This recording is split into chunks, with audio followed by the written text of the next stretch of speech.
Bom dia, meu nome é Luana e hoje eu vou estar dando início à nossa apresentação.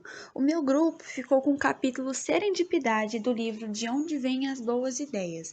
Ele é composto pela Larissa Pimentel, eu, Luana Carolina, a Maria Vitória, a Nathalie Guedes, a Thaís Ferreira e a Raquel Pizou. Bom dia, meu nome é Larissa Pimentel e eu vou introduzir o nosso trabalho sobre o capítulo Serendipidade. Assim como qualquer outro pensamento, a intuição nada mais é do que uma rede de células acendendo-se dentro do nosso cérebro num padrão organizado. Mas para que algo mais substancial floresça, essa rede precisa se conectar com outras ideias. Ela precisa de um ambiente em que conexões surpreendentemente novas possam ser forjadas. E nós costumamos associar a inspiração onírica dos sonhos às artes criativas, mas o cânone das grandes descobertas científicas contém muitas ideias revolucionárias que se originaram em sonhos. O cientista russo Dmitry Mendeleev, por exemplo, ele criou a tabela periódica dos elementos depois que um sonho lhe sugeriu que ela poderia ser ordenada por peso atômico. E foi um sonho também, em 1947, que o ganhador do Prêmio Nobel John Carroll Eccles concebeu sua teoria da ação inibitória sináptica, que ajudou a explicar como neurônios conectados podem entrar em atividade sem desencadear uma cascata interminável de trabalho cerebral. Em certo sentido, os sonhos são a sopra primordial da mente, o meio que facilita as colisões serendipitosas do insight criativo. A maior parte dessas conexões neuronais é desprovida de sentido, mas por vezes o cérebro topa no sonho com um elo valioso que escapara à consciência em vigília. E foi necessária a serendipidade combinatória de um devaneio, todos aqueles neurônios acendendo-se em novas improváveis configurações, para nos ajudar a entender o poder combinatório do carbono, o qual, por sua vez, foi crucial para a compreensão das inovações originais da própria vida. O cérebro acordado tem apetite para o caos produtivo no estado onírico. Os neurônios compartilham informações, transmitindo substâncias químicas através da lacuna sináptica. Se comunicam também por meio de um canal mais indireto, sincronizam os ritmos em que se excitam. Por razões não compreendidas, neurônios passam a se excitar regularmente na frequência exata. Os neurocientistas chamam de phase looking, caracterizado por uma espécie de bela sincronia, milhões de neurônios pulsando num ritmo perfeito. Mas o cérebro precisa do oposto, períodos regulares de caos elétrico nos quais os neurônios estão em total falta de sincronia entre si. Em vez de pensamentos de coisas concretas, temos abruptos atalhos e transições de uma ideia para outra, as mais refinadas abstrações e distinções, as mais inauditas combinações de elementos, um caldeirão fervilhante de ideias em que tudo está chiando e se agitando num estado de desnorteante atividade em que parcerias podem ser estabelecidas ou rompidas num instante. A rotina monótona é desconhecida e o inesperado parece ser a única lei. Os sistemas do cérebro são sintonizados para ruído, mas só em rajadas controladas. Em 2007, Robert Thatcher, um neurocientista da University of South Florida, estudou a variação entre sincronia de fase e ruído no cérebro de dezenas de crianças, constatando que os períodos de ruído duravam em média 55 milissegundos. Também detectou uma variação estatisticamente significativa. Alguns cérebros tendiam a ficar mais tempo em sincronia de fase, phase looking, outros tinham intervalos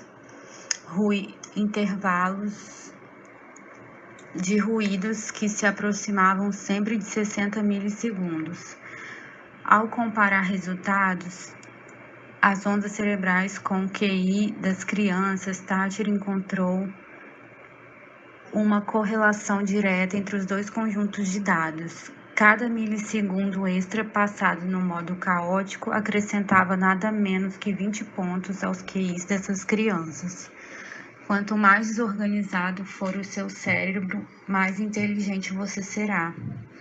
O estudo de Tati sugere uma noção contrária à do senso comum. Cada 55 milissegundos, nossos chips irrompem uma torrente de ruído.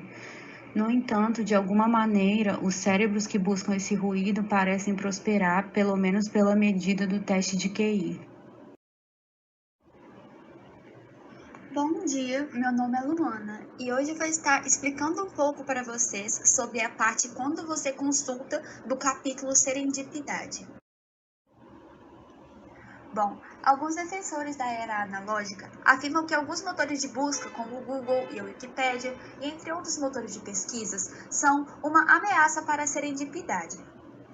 Eles dizem que alguns browsers como esses aniquilam o sabor de pesquisa em livros e enciclopédias ao oferecer um mundo já previamente filtrado.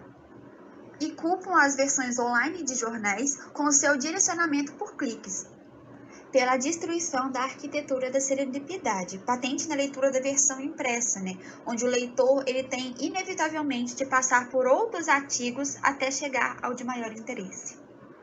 Em contraponto a essa percepção, o Johnson ele alega que, na realidade, os browsers eles trouxeram uma pesquisa para a corrente dominante, ou uma corrente de pensamento mais comum. Nesta parte do artigo, ele dá um exemplo para explicar melhor essa situação. Segundo um estudo que comparou as primeiras páginas da versão impressa e online do New York Times, a online ela tinha quase 14 vezes mais referências por meio de links para outros assuntos e conteúdos, ou seja, a probabilidade de se encontrar conexões surpreendentes é muito maior. Para criar um ambiente propício para a serendipidade nas empresas, o autor, o Johnson, ele sugere a criação de uma base de dados de intuições, numa versão da famosa caixinha de sugestões, que seja aberta para todos os funcionários, onde as ideias elas possam circular livremente e associar-se às outras. Lá ele também diz que essa base de dados em operação em algumas empresas americanas permitem que os seus colaboradores não só sugiram novos produtos ou o desenvolvimento de produtos já existentes, como possam voltar nas sugestões apresentadas. Mais do que validar cada contribuição individual, fazendo com que ela faça parte de um fluxo coletivo de comunicação. Essa estrutura arquitetônica da serendipidade organizacional faculta o armazenamento virtual das instituições para combinações futuras. A língua inglesa obtém uma palavra maravilhosa que explica o poder da conexão acidental, que se chama serendipity. Ela foi marcada pelo romancista inglês Horace Walpole em uma carta em 1754. A palavra ela provém de origem do conto persa intitulado Os Três Príncipes de Serendip, cujos protagonistas estavam sempre a descobrir por acidente coisas que não procuravam. Inclusive, o romancista contemporâneo John Bart descreve isso em termos náuticos, que diz: você não chega a Serendip traçando um caminho para lá. Tem de partir com convicção para o lugar e perder o rumo serendipitosamente. É importante analisar que a serendipidade não é apenas uma questão de abraçar encontros imprevisíveis por pura satisfação. Ela é feita de felizes coincidências e, porém, o que os torna felizes de fato é a descoberta ser significativa para quem as fez. A serendipidade privada pode ser cultivada também por meio da tecnologia. Há mais de uma década vim organizando o arquivo digital de citações que me pareceram intrigantes, minha versão do século XXI do livro de citações. Algumas dessas passagens envolvem pesquisa muito focada num projeto específico. outras são descobertas mais aleatórias, instituições à espera de uma conexão. Algumas são passagens que transcrevi de livros ou artigos, outras foram pensadas diretamente de páginas da web. Mantenho todas essas citações num banco de dados usando um programa chamado Devon Trink, onde guardo também meus próprios escritos, capítulos, ensaios, posts publicados em blogs, anotações. Hoje há mais de 5.000 entradas diferentes nesse banco de dados e mais de 3 milhões de palavras, o equivalente a 70 livros em citações, fragmentos e intuições, tudo recolhido individualmente por mim e armazenado num único banco de dados. O Devon Trink contém um algoritmo que detecta conexões semânticas sutis entre passagens de texto distintas. Então, a serendipidade completa, ela é uma intuição e ela abre caminhos, né, para um possível adjacente que não havíamos percebido. Um exemplo é que, tipo, se um geólogo está explorando a web por acaso, e a ilha de Serendip em particular, com que ele se encontra, é um ensaio sobre a forma do sistema de saúde, e essa descoberta poderá parecer interessante e informativa, só que, porém, não será de fato serendipidosa, né? A menos que isso ajude ele a encaixar uma peça no enigma sobre o qual ele é vez colocado. Contudo, isso não significa que os geólogos não possam fazer descobertas serendipidosas, né, em texto de geologia. Na verdade, muito pelo contrário. Essas descobertas serendipidosas, na maioria das vezes, envolvem trocas entre as disciplinas tradicionais, né? Então, a serendipidade, ela requer colisões e descobertas improváveis, mas também algo em que possa fixá-las. E caso contrário, nossas ideias são como átomos de carbono a colidir uns com os outros na sopa principal, né, essencial, e sem ao menos formar os anéis e os entrelaços da vida orgânica.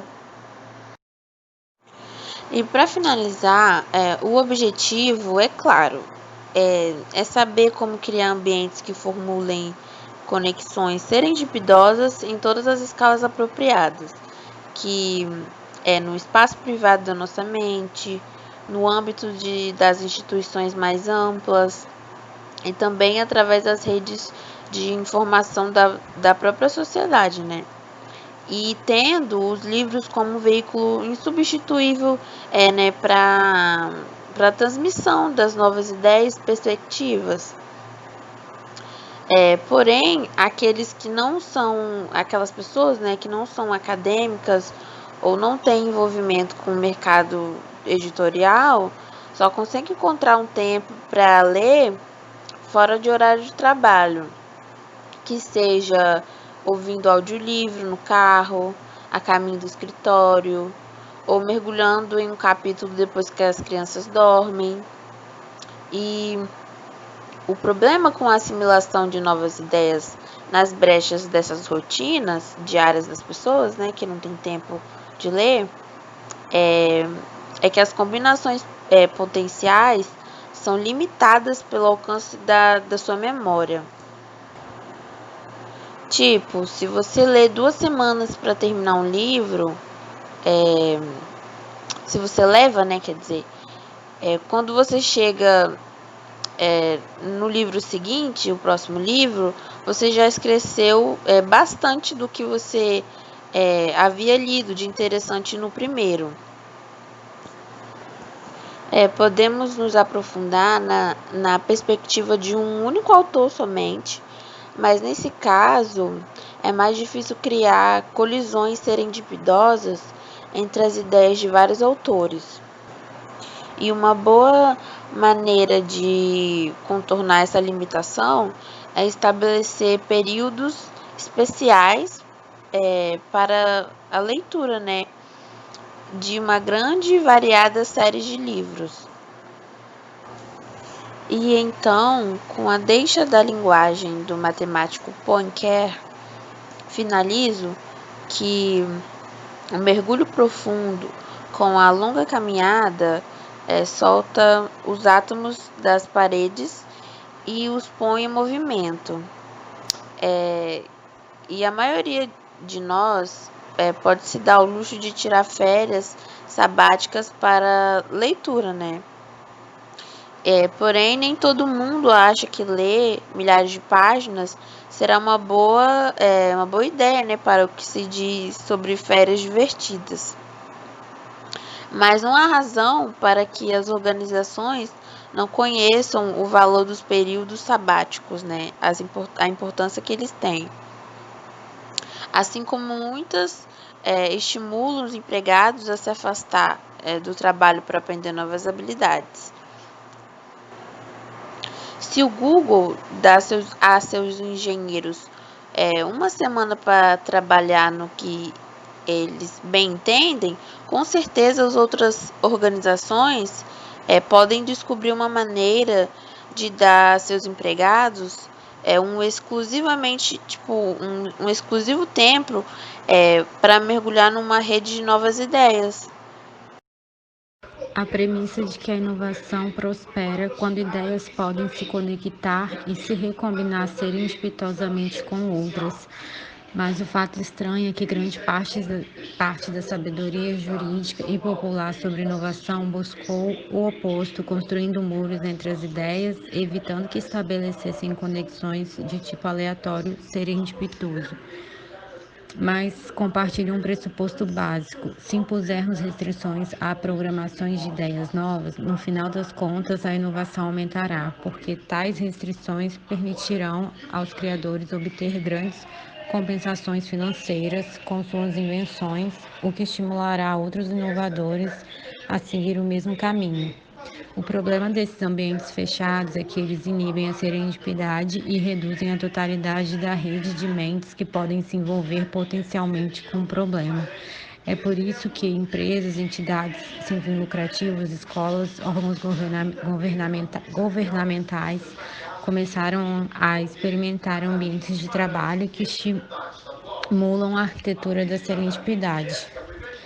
Na última década, organizações como a IBM e a Procter & Gamble, que têm uma longa história de lucros com inovações patenteadas, protegidas, abraçaram plataformas de inovação abertas, compartilhando sua pesquisa de ponta com universidades, parceiros, fornecedores e clientes.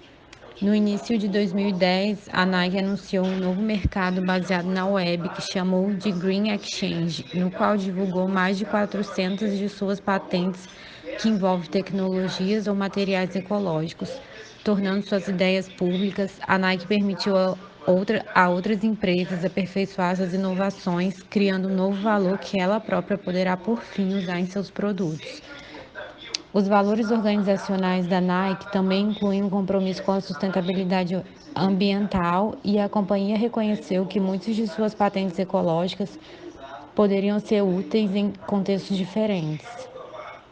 A outra técnica organizacional para facilitar conexões serendipitosas é a sessão de brainstorming, abordagem proposta pela primeira vez pelo executivo publicitário Alex Osborne nos anos 1930. A técnica abre o fluxo de ideias e intuições de maneira mais criativa do que é habitual numa reunião de trabalho disciplinada. O segredo para a inspiração organizacional é construir redes de informação que permitam às intuições persistir, dispersar-se e recombinar-se. No Google, os funcionários podem sugerir novas características ou produtos. Depois, cada sugestão é classificada numa escala de o perigoso ou prejudicial. Excelente ideia, põe em prática. A Salesforce.com mantém a popular Idea Exchange, um espaço no qual seus clientes podem sugerir novas características para os produtos de software da companhia. Também acompanha a maturação delas em códigos de envio. A porta da frente da Idea Exchange inclui links em destaque para as ideias propostas que estão sendo consideradas no momento para inclusão em versões futuras, bem como aquelas que já foram integradas com sucesso a lançamentos passados. Esses tipos de redes de informação podem fazer um excelente trabalho ao tirar bom proveito da inteligência tanto individual quanto coletiva. Ao divulgar as ideias e assegurar que permaneçam armazenadas no banco de dados, esses sistemas criam uma arquitetura para a serendipidade organizacional, dão às boas ideias novas maneiras de se conectar.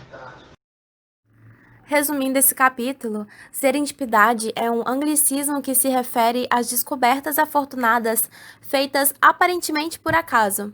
Nesse capítulo, o Steven Johnson ele explica como a serendipidade pode ser essencial numa nova descoberta, que, apesar de ocasional e aleatória, é revestida de significado. A serendipidade é o encontro afortunado não apenas de algo interessante, mas daquela peça fundamental do quebra-cabeça que se procurava há tanto tempo. Um momento serendipitoso pode acontecer nos sonhos, quando se passeia a pé ou durante outra atividade que afasta o indivíduo da sua rotina diária e deixa a mente liberta para ligações de pensamentos distintos que estavam no seu banco de memórias. E esse foi o nosso trabalho. Obrigada por assistirem.